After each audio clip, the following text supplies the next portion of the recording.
நான் லிங்காவில் நடிக்கும்போது ரஜினி சார் கூப்பிட்டு கேட்குறாரு, நீங்கள் காமெடி சூப்பர் ஸ்டாரா அப்படின்னு. நான் ஒன்றும் இல்லை சார், ஆர்யா தான் போட்டான்னு. நீங்கள் சொல்லாமலா போட்டிருப்பான் அப்படின்னாரு. சார் சத்தியமாக நான் சொல்ல சார், அதாவது என்னை எந்த லெவலில் மாட்டி விட்டுருக்காண்ணா. ஸோ எங்களோட ஃப்ரெண்ட்ஷிப் அந்த மாதிரி. ஆனால் இதெல்லாம் ஒன்றுமே இல்லை. இப்போ ஒரு மேட்ரு ஒன்று சொல்ல போகிறோம், அதை கேளுங்க. என்னாச்சுன்னா, இந்த படம் ஆரம்பிச்சிட்டோம். இந்த மாதிரி ஆனந்த் போய் லைன் சொல்லிட்டான், ஆர்யாவுக்கு பிடிச்சி போச்சு, ஆர்யா சூப்பர் நம்ம பண்ணலாம் அப்படின்னு சொல்லிட்டான். சொல்லி முடிச்சுட்டு 6 மந்த் ஆகிடுச்சு. நான் அதுக்கப்புறம் டிடி ரிட்டர்ன்ஸ் முடிச்சுட்டு வடக்குப்பட்டி ராமசாமி, அப்புறம் இங்கே நான் தான் கிங்கெல்லாம் முடிச்சுட்டேன். ஸோ அப்புறம் ஆர்யா வந்தான், அவங்க ஃபுல் ஸ்டோரி சொன்னாங்க, ஆர்யா கேட்டுட்டான். நான் இந்த இன்பிட்வீனில் ஒரு இடம் வாங்கினேன். இடம் வாங்கி வீடு ஒரு பழைய வீட்டோட வாங்கினேன். அந்த வீட்டை வந்து ரெனோவேஷன் பண்ணிவிட்டு அங்கே போயிடலாம் அப்படின்ற ஒரு ஐடியாவில் நான் ரெடி பண்ணிகிட்ருக்கேன். எங்கள் அம்மாவும் ஒய்ஃபும் வெள்ளிக்கிழமைனா அந்த வீட்டுக்கு போயிட்டு விளக்கு ஏற்றுவாங்க. ஆல்மோஸ்ட் அந்த வீடு செட் ஆகிடுச்சு, தான் போகிறோம் அப்படின்ட்டு.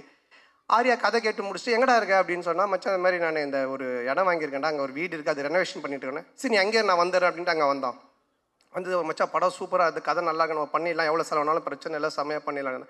சரி ஓகே, இது என்ன இதான் மச்சான் வீடு நான் சொன்னேன்னு பார்த்துட்டு இல்லை, என்னடா வீடு நல்லாவே இல்லையா மச்சான், அவன் உள்ளெல்லாம் போய் பார்த்துட்டுல, மச்சான் இந்த வீட்டை இடிச்சிரு அப்படின்ட்டான்.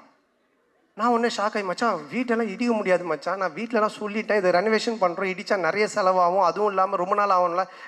கம்னு நீ ஏதாவது ஒன்று இப்படி தான் பண்ணு வேடா கூடமா, அதுக்கப்புறமா வந்துட்டு இது சரியில்லை அது சரியில்லைன்னு சொல்லிட்டு இருப்பேன் அப்படின்னு சொல்லிட்டு என்ன பண்ணிட்டான்னா, வீட்டை இடிக்க சொல்லி உடனே அவங்க ஃப்ரெண்டுக்கு ஃபோன் பண்ணி இது மாதிரி மச்சான் சந்தான வீடு தான் அட்ரஸ் நான் உனக்கு அனுப்புகிறேன், நீ இந்த வீட்டை வந்து இடித்து ஃபுல்லாக டெமாலிஷ் பண்ணிட்டேன்னா. உடனே அவன் வந்து ஒரு பாய்க்கு ஃபோன் பண்ணால், ஒரு பாய் ஒருத்தர் வந்தார். சண்டே நைட் இது நடக்குது. மண்டே டியூஸ்டே வெட்னஸ்டே தேர்ஸ்டே இடித்து தரமட்டமாக்கி எல்லாத்தையும் வாரின்னு போயிட்டாங்க.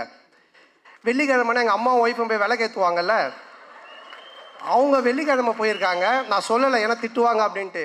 எங்கள் அம்மா போயிட்டு வீட்டை காணோன்னு சொல்லி தேடிக்கிட்டே இருக்கிறாங்க. இந்த தெருவு போயிருக்காங்க, அந்த தெருவு போயிருக்கிறாங்க. அதுக்கப்புறம் எனக்கு ஃபோன் அடிக்கிறாங்க, ராஜா நம்ம வீட்டை காணும்பா அப்படின்ட்டு. நான் எப்படா சொல்கிறதுன்னே எனக்கு தெரியல.